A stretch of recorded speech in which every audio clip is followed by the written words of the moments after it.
So we went and marched about that. As soon as I got back, I got a call from someone I knew in Florida named Attorney Ben Crump. I'd worked with him on a case several years ago. He told me about a young unarmed man killed in a gated community in Sanford, Florida, named Trayvon Martin. I never heard of the case, never heard of Sanford, Florida. He said, we need you because the police chief there just announced that there was no probable cause and a young man named Robert Zimmerman killed him and they're not going to arrest him. I said, well, that's outrageous. I said, I don't know if the young man committed a crime or not, but how can the police decide that in a police station? That should be tried in a court of law. Young, unarmed man had the right to be there. I said, I'll come down and we'll rally people to make sure that a court decides it. The police don't have the right to be the judge and the jury. We went to Sanford, and you know the story. We brought 30,000 people. The governor of Florida, a conservative Republican, the day of the rally, appointed a special prosecutor. 2 weeks later, the special prosecutor came back looking at the same evidence that the police chief had and charged him with murder too. He's in jail now because he gave some misinformation on his jury. Now, what am I bringing this up for? I'm going to Mon Sharaj's point. The most stunning thing to me is after this young man was charged, in the first week online they raised $250,000 for him. $250,000. Why would you give money to a young man in that situation? Are you supporting a young man shooting and killing somebody for no reason? There's no dispute. There was no crime. There was no reason to kill him. So what are they supporting? What they are supporting is they don't want people to have the audacity to question when they make a move. Well, the real question then is on the other side of that. Why we can't raise money like that to stand up and defend people?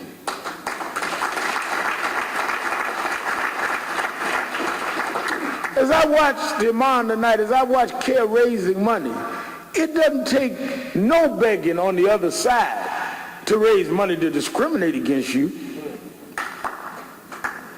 They don't have to beg folk to support these anti-Sharia laws. They throw hundreds of thousands of dollars. They invest in your demise. They gladly write checks. And they gladly celebrate that they feel you're not going to write them back. Because we define our success by trying to slip by unnoticed, playing Russian roulette with your family. They didn't get me today. I'm successful today. I went to the bank and went home and didn't get arrested or profiled and hit NYPD today. Well, it may happen tomorrow or next week. Wouldn't it be better to invest in movements that will stop the roulette wheel from rolling in the Muslim community? I wouldn't want to be successful and couldn't be successful as who I am. What kind of success are you if you make money, but you can be on a list in the police department? How much money your business makes doesn't matter if you're targeted. When we were segregated, it didn't matter whether you were a rich black or poor black, you in the back of the bus. They didn't ask for your W-2 form. They didn't say rich Negroes sit here, poor Negroes sit there. All Negroes in the back. Doesn't matter whether you're a millionaire Muslim or broke Muslim. NYPD say you the suspect. And if you have success, you got to have enough sense to invest your success in your freedom, because you're not successful as long as your success doesn't make you a citizen like someone equal to you. So if you're not a Muslim, you're a citizen. If you're a Muslim, you're a suspect. And your civil liberties and civil rights can be taken from you based on your faith, based on who you are, and they have the comfort of knowing you'll do nothing about it. You will not raise money, you will not vote, you will not run for office, and we ask why, and we have all of these philosophical and theological rationales as to why. I go and raise in Brooklyn. I know a couple of brothers who are Muslim. I say to them, do you support the cause? No. You vote no. Why? And they start speaking to me in all kind of theological terms and tell me I don't understand the Quran, I don't understand this and that. I said, you sound like the Holy Rollers in the Christian church. Who can give me all of the reasons why they're too saved and anointed to fight back. That God didn't come to their house and ring the bell personally and come in the bedroom and take them out the bed and make them fight. God gave them another anointing. No, you don't have another anointing, nor do you have a deeper understanding of the Quran. You scared. And if you're scared, say you're scared. Don't act like you got some understanding we don't have.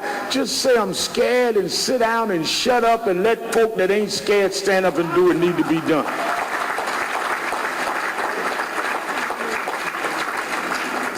You don't understand, Reverend, I am successful. I have a lot of money. You're a well-funded, scared person. You drive a nice car, scared. You live in a nice house with the lights out because you're scared. You hide in your office at your own business and put non-Muslims out front because you're scared. And when you go, we will eulogize you as the scared one, not the successful one. We will celebrate that you've finally been freed from your fear. The only way you will ever be successful is you first have to be free. And the only way you can be free is you must have the same respect, regard, and rights of everybody else, or you must fight until you get them. My mother's family come from Alabama, and I was raised in Brooklyn, but I had an uncle in Alabama. And I remember we going down a ward once, and they were all going hunting, and I never forgot this. One cousin said, we going bear hunting, and there was about one or two ready to go. The other one said, well, about 3 o'clock we going rabbit hunting. And everybody, about 30 people, was going rabbit hunting. And I said, well, you know, I'm from Brooklyn, I don't know about no hunting, but why does everybody like to go to rabbit hunting and not bear hunting? And my uncle said, well, rabbit hunting is fun, because you just go out there and shoot, and the rabbits be running from you, and you're shooting, try to get them in the behind. Bear hunting ain't that much fun, because if you miss, you might be the bear's lunch. And then he looked at me in his old country way and said, you know, but rabbit hunting wouldn't be fun if the rabbit had the gun. Don't let them have fun with you because you're running from them. And it's easy to target you because you just like a rabbit just running. Turn around like him and his brother did, because then the fun comes out the chase.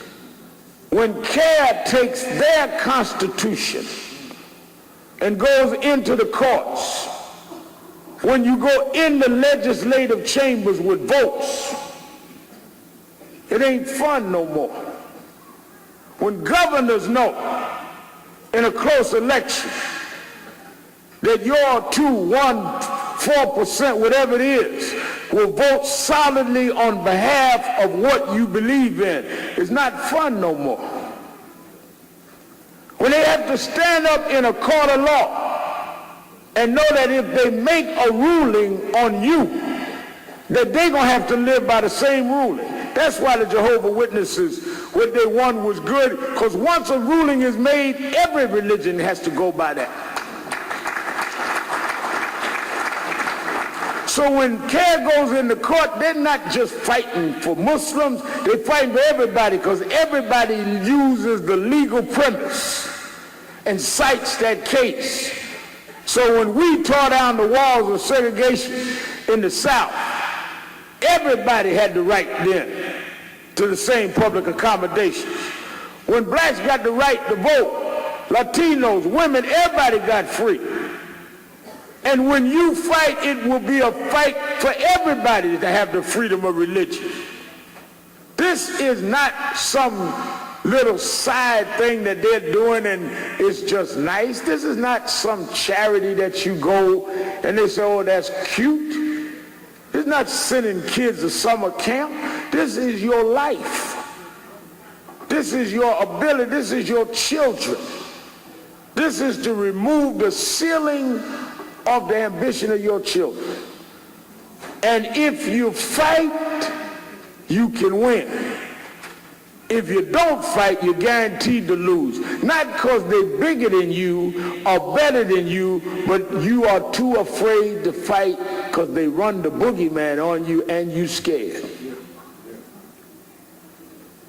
I used to, the reason I never went for the boogeyman is because why was the boogeyman after me when I wouldn't go to sleep? But if I got up to go to the bathroom, the boogeyman wasn't there.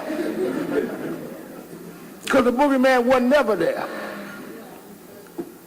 And they're making you the boogeyman and they're spooking you. Better not get involved with that.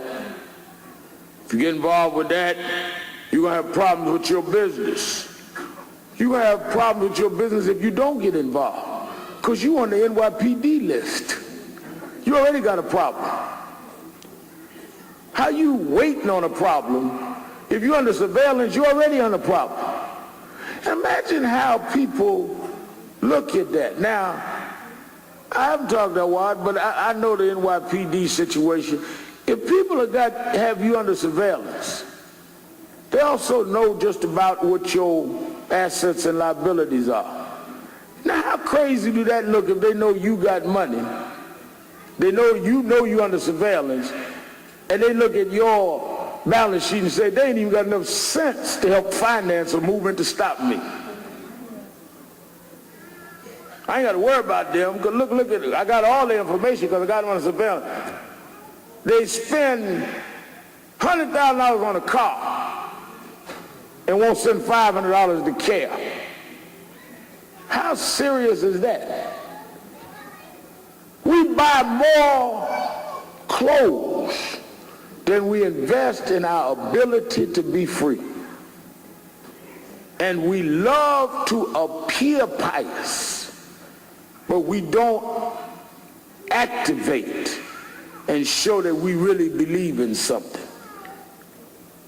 Everybody that we study in the scriptures are there because they let God use them to stand for something. No one makes the scriptures just appearing holy. Some folks have the appearance of holy. Look like they fasting all the time. Look like they righteous. They got a righteous look. Practice the appearance of holy. But never go to battle. If you really believe, then you're not afraid to fight. And those that are afraid to fight are those that have no faith.